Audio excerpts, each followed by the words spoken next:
correction de l'exercice numéro 4 de la fiche de révision numéro 4. Donc, je relis rapidement l'énoncé. On désire obtenir un bain d'eau tiède à 37 degrés Celsius d'un volume total de 150 litres. Le robinet d'eau chaude délivre une eau à 70 degrés, tandis que le robinet d'eau froide délivre de l'eau à 15 degrés Celsius. On nous demande de déterminer le volume V1 d'eau chaude et le volume V2 d'eau froide qu'il faut mélanger pour cela. Donc on nous fournit deux données, la chaleur massique de l'eau qui vaut 4185 joules par kilogramme et la masse volumique de l'eau qui est de ρ égale à 1000 kg par mètre cube. Donc on a donc, si on schématise la situation, une eau froide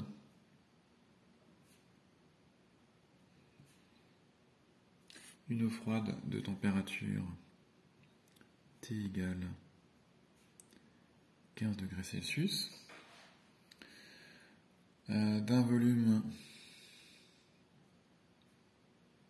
V1 qu'on veut déterminer et d'une masse M1 qu'on veut également déterminer.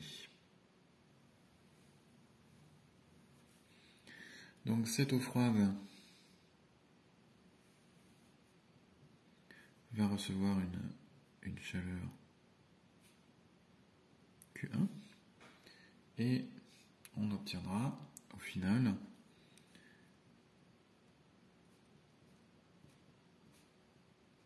une eau tiède à une température d'équilibre qui doit être à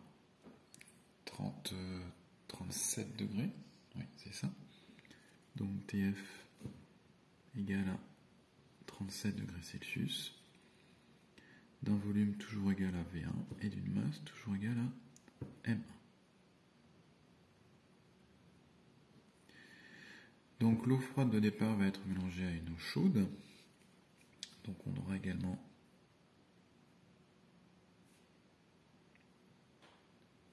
une eau chaude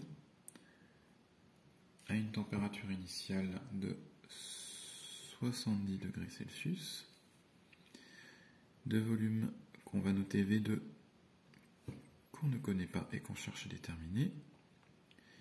Même chose pour la masse. Et donc, cette eau chaude, elle va céder de la chaleur, une chaleur Q2, pour devenir une eau tiède.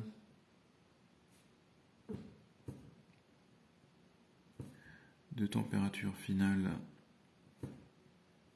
37 degrés Celsius, avec un volume V2 et une masse M2.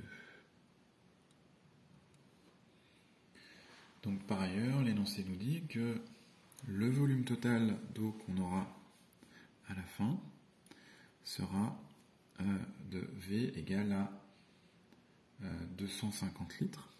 Donc ce qui signifie que si on traduit ces données de l'énoncé, V est égal à 250 litres et est équivalent à la somme des deux volumes V1 plus V2. Donc voilà pour la traduction de l'énoncé. Par ailleurs, là, en valeur absolue, la chaleur reçue par l'eau froide sera égale à la chaleur reçue par l'eau chaude. Donc on peut également écrire que Q1 égale en valeur absolue Q2. Donc notre but c'est de trouver la valeur de V1 et la valeur de V2. Pour cela on va utiliser les égalités qu'on a à notre disposition sur le volume total et sur l'équivalence entre les deux chaleurs échangées. Et donc on va commencer par exprimer ces deux chaleurs pour essayer d'en tirer quelque chose. Donc pour Q1, la chaleur reçue par l'eau froide, on peut écrire que c'est égal à M1, la masse d'eau froide, multiplié par la capacité calorifique massique de l'eau, CO, multiplié par la variation de température, qu'on peut noter, donc T, voilà, donc on va noter T1, la température de l'eau froide, et T2, la température de l'eau chaude. Donc on peut noter TF moins T1, et en ce qui concerne Q2, eh bien Q2 c'est la chaleur qui est cédée par l'eau chaude. On peut écrire que c'est égal à M2 fois masse M2 fois la capacité calorifique massique de l'eau, multiplié par la variation de température qui ici sera égale à T2 moins TF. Donc puisque la chaleur Q1 reçue par l'eau froide est égale en valeur absolue à la chaleur Q2 cédée par l'eau chaude, on peut écrire que Q1 égale Q2, c'est-à-dire que M1 fois CO fois TF moins T1 est égal à M2 fois CO fois T2 moins TF. Donc on peut commencer par simplifier, puisqu'on voit que dans chacun des deux termes, on a un facteur CO. Donc si on divise par CO des deux côtés, il va nous rester M1 fois TF moins T1 est égal à M2 fois T2 moins TF. Donc on a, au final, on peut isoler par exemple M2.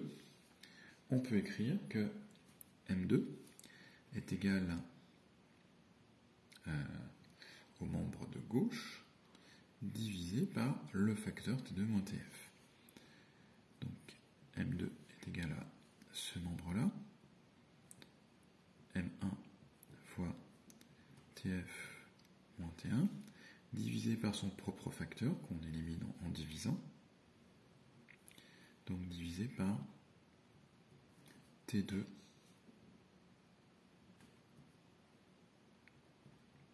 moins TF. Donc pour simplifier la résolution, on peut déjà calculer la valeur de ce facteur-là. Donc ça va nous permettre d'écrire que M2 est égal à M1 multiplié par TF moins T1, c'est-à-dire multiplié par 37 moins 15 divisé par 70 moins 37. Et donc on arrive à M2 est égal à M1 multiplié par 22 sur 33. Autrement dit, M2 est égal à M1. Si on divise par 11, ça nous fait un facteur 2 tiers.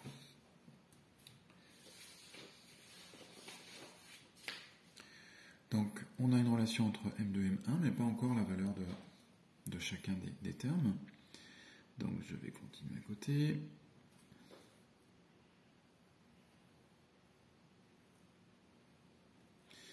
Donc pour trouver la valeur de M1 et M2, on va faire appel à l'autre égalité, l'égalité de départ, qui nous dit que V1 plus V2 est égal à 250 litres. Alors en termes de masse, on sait que la masse est égale au volume multiplié par la masse volumique. On peut montrer que la masse totale va être de 250 kg, puisque M est égal à ρ fois V, et donc on obtiendra 250 kg pour nos 250 litres. Et on peut également montrer, on pourra en déduire la valeur de V1 à partir de M1. Donc si j'adapte cette égalité, ça va me donner petit m est égal à M1 plus M2, qui est aussi égal à 250 kg. Donc si je remplace M2 par l'expression que j'ai ici, eh bien j'obtiens que M1 plus M1 fois 2 tiers est égal à 250. Donc M1, je peux écrire que M1, c'est égal à 3 tiers de M1. D'accord?